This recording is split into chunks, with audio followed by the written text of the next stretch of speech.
और वहीं सीधे रुक करेंगे अगली बड़ी खबर की ओर, जहां उत्तराखंड में नगर निकाय चुनाव का काउंटडाउन शुरू हो गया है। नगर निकाय चुनाव होने हैं जिसका काउंटडाउन अब शुरू हो गया है। अधिसूचना जारी होने पर संशय बरकरार है। ओबीसी आरक्षण की प्रक्रिया पूरी होने का इंतजार भी किया जा रहा है। न्यायालय में भी ये निकाय चुनाव का जो मामला है वो विचाराधीन है कि क्या इसमें भी ओबीसी आरक्षण जो है उसकी प्रक्रिया को किस तरह से पूरा किया जाएगा। आरक्षण पर फाइनल मोहर के साथ ही अधिसूचना जारी होगी। तो काउंटडाउन तो शुरू हो गया है, लेकिन अभी तक अधिसूचना जारी नहीं हुई है। जैसे ही आरक्षण पे कोई भी फाइनल फैसला आता है और उसी के बाद इसके लिए अधिसूचना भी जारी हो जाएगी। और चलिए इसी पर अपडेट लेंगे। सोनू लगातार हमारे साथ बने हुए हैं। सोनू, देखिए नगर निकाय चुनाव का काउंटडाउन तो शुरू हो गया है, लेकिन अभी न्यायालय में जो निकाय चुनाव का मामला विचाराधीन है आरक्षण को लेकर, उसका इंतजार किया जा रहा है। उस पर जैसे ही मुहर लगेगी उसके बाद अधिसूचना जारी कर दी जाएगी। देखिए ऋषिका, प्रयास तो किए जा रहे हैं लेकिन अभी पूरी तरह से सफल साबित नहीं हो रहे हैं। आपने स्वयं भी इस बात को कहा कि एक तो ये मामला न्यायालय में है।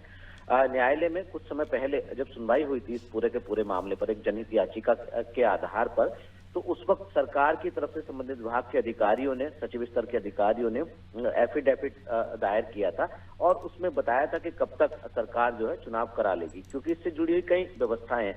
अगर हम राज्य निर्वाचन आयोग की ही बात कर लें तो जो उत्तराखंड में 102 निकाय के चुनाव होने, उसमें से अभी तकरीबन 99 निकायों के वोटर लिस्ट जो है, जो मतदाता सूची है, वो तैयार हो चुकी है। तो अभी कुछ की रह गई है और 8 नवंबर तक इसको पूरा करने की बात कही जा रही है।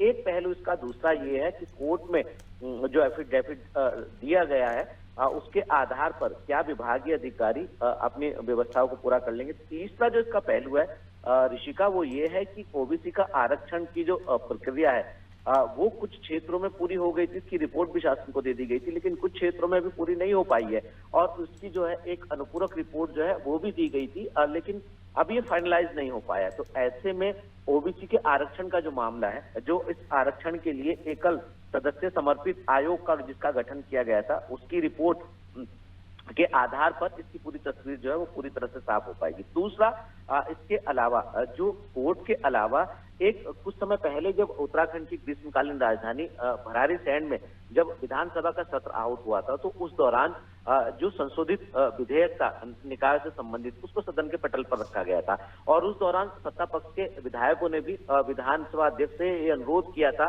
सदन के सत्र की कार्रवाई के दौरान कि जो ये व्यवस्था है इसमें जो है एक समिति का गठन कर लिया जाए और जो प्रवर समिति गठित होगी उसके आधार पर आने वाले समय में निकाय के चुनाव कराए जाए। चूंकि प्रवर समिति गठित कर ली गई है, उसकी 2 दौर की बैठक भी हो चुकी है और वो अपना स्थिति जो है स्पष्ट भी कर चुकी है।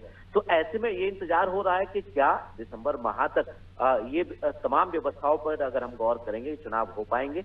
दूसरा, क्या जो है जो चुनाव होंगे वो संशोधित विधेयक के लिए के आधार पर होंगे या फिर अध्यादेश के आधार पर होंगे, ये देखना होगा। तमाम पहलू से जुड़े हुए हैं, सभी पहलुओं की कब तक आखिर वास्तविक तस्वीर जो है पूरी तरह से साफ हो जाएगी, ये देखना होगा। और ये संशय जो है वो आखिर जो अधिसूचना 10 तारीख को जारी होने का था, ये कब तक खत्म हो जाएगा, ये देखना होगा।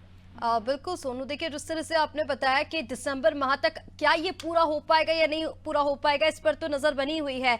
लेकिन जैसे आपने बताया कि जो नगर निकाय हैं उनका जो 5 साल का कार्यकाल है वो दिसंबर में पूरा हो जाएगा।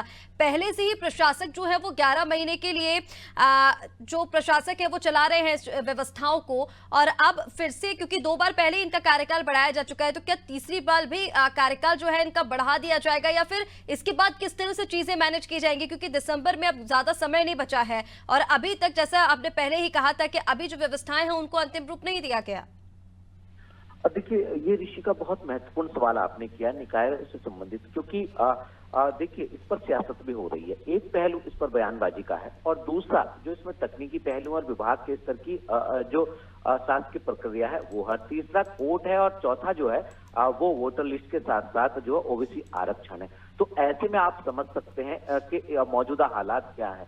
उम्मीद तो यही की जा रही है कि जो है वो दिसंबर माह तक जिस हिसाब से एफिडेविट कोर्ट में दिया गया है उस हिसाब से हो जाएगा। लेकिन अगर हम जो संशोधित विधेयक सदन के पटल की बात करें तो उससे नहीं लगता है, क्योंकि प्रवर समिति का समय भी बढ़ा दिया गया है, तो उससे फिलहाल फिलहाल ऐसा नहीं माना जा सकता है कि उस आधार पर चुनाव जो है वो दिसंबर में हो जाएंगे। अब देखना होगा कि ये जो 10 तारीख को जो अधिसूचना जारी होने की स्थिति है, क्या ये 10 नवंबर को पूरी तरह से साफ हो जाएगी, और अगर ये स्थिति बिल्कुल क्लियर हो जाती है तो उसके बाद अंदाजा लगाया जा सकता है कि दिसंबर माह तक कुछ उम्मीद की जा सकती है। और अगर ऐसा नहीं होता है तो ये मान लीजिएगा कि ये जो चुनाव है ये फिर अगले साल भी जा सकते हैं। तो अब देखना होगा कि वास्तविक तस्वीर जो है वो 10 नवंबर को जो शासकीय प्रक्रिया है इसकी किस रूप में सामने आने वाली है।